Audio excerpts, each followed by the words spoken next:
Bismillahirrahmanirrahim. Assalamualaikum warahmatullahi wabarakatuh. Perkenalkan, saya Amelia Ramadan. Saya Audia Rahman. Saya Nurmis Rahmadillah. Kami dari Program Studi Ilmu Administrasi Publik, Fakultas Ilmu Sosial dan Ilmu Politik, Universitas Muhammadiyah Sidenrerapan. Baik, kali ini kami akan menjelaskan sedikit tentang teori masuknya Islam di Nusantara. Ada dua teori mengenai masuknya Islam di Nusantara.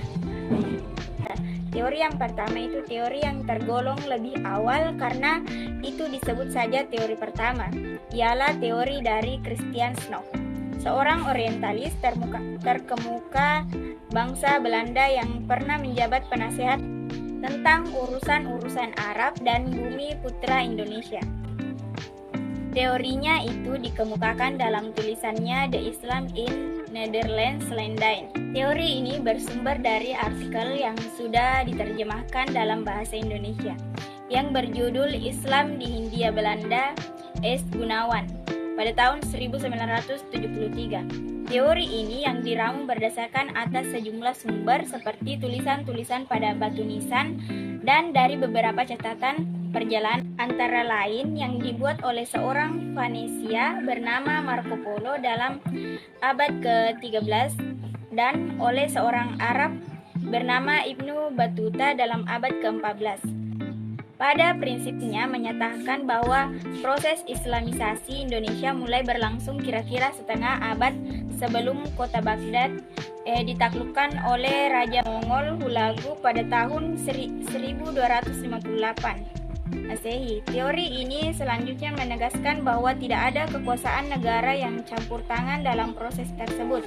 Pengislaman atas masyarakat pantai di pulau-pulau Sumatera, Jawa, Kalimantan, Sulawesi, dan pulau-pulau kecil lainnya semata-mata adalah usaha saudara-saudara Muslim dan para penetap dari negara-negara di Hindia Muka.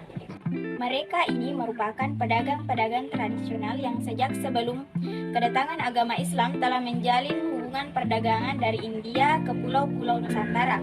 Orang-orang India yang telah Muslim itu kemudian turut mengambil bagian dalam kehidupan penduduk Nusantara.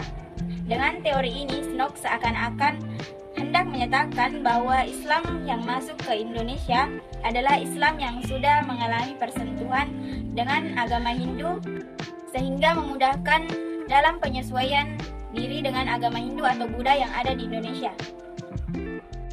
Selanjutnya teori kedua. Teori kedua ini sebenarnya lahir sebagai reaksi terhadap teori pertama. Sekelompok ahli secara sendiri-sendiri meragukan hasil penemuan Snoek, terutama yang menyangkut tiga permasalahan pokok di atas. Mereka mengajukan sejumlah bukti dan argumentasi secara fragmentaris. Maka muncullah yang kita sebut teori kedua. Karena sifatnya yang demikian, maka dapat dipahami bila lingkungan teori ini tidak terdapat deskripsi yang utuh dan menyeluruh. Berdasarkan berita-berita Cina yang berasal dari abad ke-7 Masehi, zaman dinasti Tang, dan sumber Jepang pada abad ke-8 Masehi. Para ahli berpendapat bahwa orang Muslim dari Arab telah datang ke negeri-negeri Melayu, khususnya Sumatera, pada abad ke-7 Masehi. Dijelaskan Jadra Sasmita dan Hamkas, sumber-sumber Cina ini menyebutkan bahwa di Cokpok, Jawa pada masa itu terdapat kerajaan Holing atau Kalingga di Jawa Timur yang pada 674 sampai 675 Masehi diperintahkan oleh Ratu Sima dalam Hatmi 1981. Berita ini tentang kerajaan sampai ke negeri Tangcek atau Tashib Arab yang kemudian mengirim utusan ke Holing. Sementara itu, sumber-sumber Jepang menceritakan tentang banyak kapal orang Taceh dan orang-orang Pose atau Pasai yang berlabuh di Kopu atau Katon. Sedangkan Raja Arab pada waktu itu adalah Muawiyah yang memerintah dari tahun 657 sampai 780 Masehi. Dengan demikian, utusan Raja Taceh ke Holing adalah utusan Muawiyah yang dikirimkan dalam rangka menjajaki kemungkinan pembentukan armada Islam yang lebih besar. Muawiyah memang dikenal sebagai khalifah pertama yang mendirikan armada angkatan laut Islam. Di samping itu, dia dikenal pula sebagai khalifah yang suka mengirimkan orang-orang untuk meninjau ke negeri-negeri lain untuk melakukan studi banding dalam rangka mencari alternatif terbaik bagi pembangunan negerinya, yaitu Arab. Selanjutnya mengenai letak lokasi.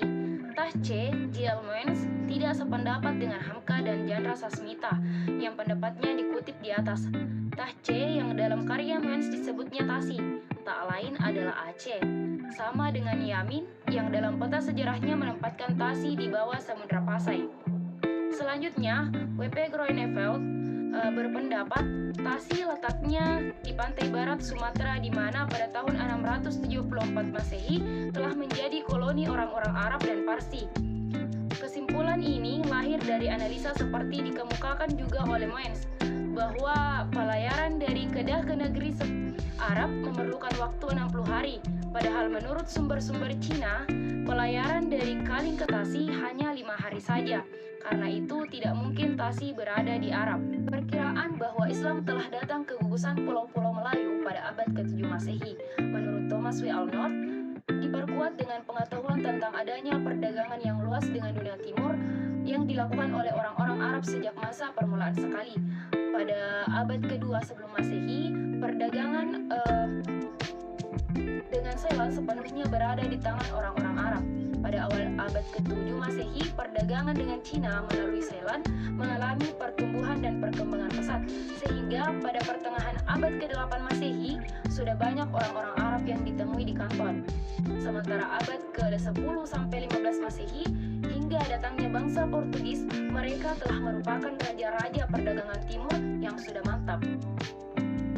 Dari sisi lain, Kepulauan Nusantara, khususnya Sumatera, sebenarnya telah dikenal dalam dunia perdagangan internasional sejak sebelum abad ke-3 Masehi. Salah satu bukti tentang hal ini adalah peta yang dibuat oleh Ptolemaios pada tahun 1600 Masehi yang mencantumkan seperti beberapa nama pelabuhan penting di Sumatera abad ke-3 Masehi, seperti dalam pengucapan Ptolemaios antara lain Tabi, Argon, Posi, Lanwuli, Romni, dan Lamri.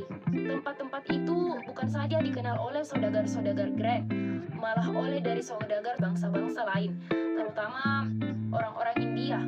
Melalui Teluk Benggala mereka mendarat ke bagian barat laut dari ujung Sumatera yang mereka namakan Cape Viva. Itulah tadi penjelasan mengenai teori masuknya Islam di Nusantara dari kami. Lebih dan kurangnya mohon dimaafkan. Wassalamualaikum warahmatullahi wabarakatuh.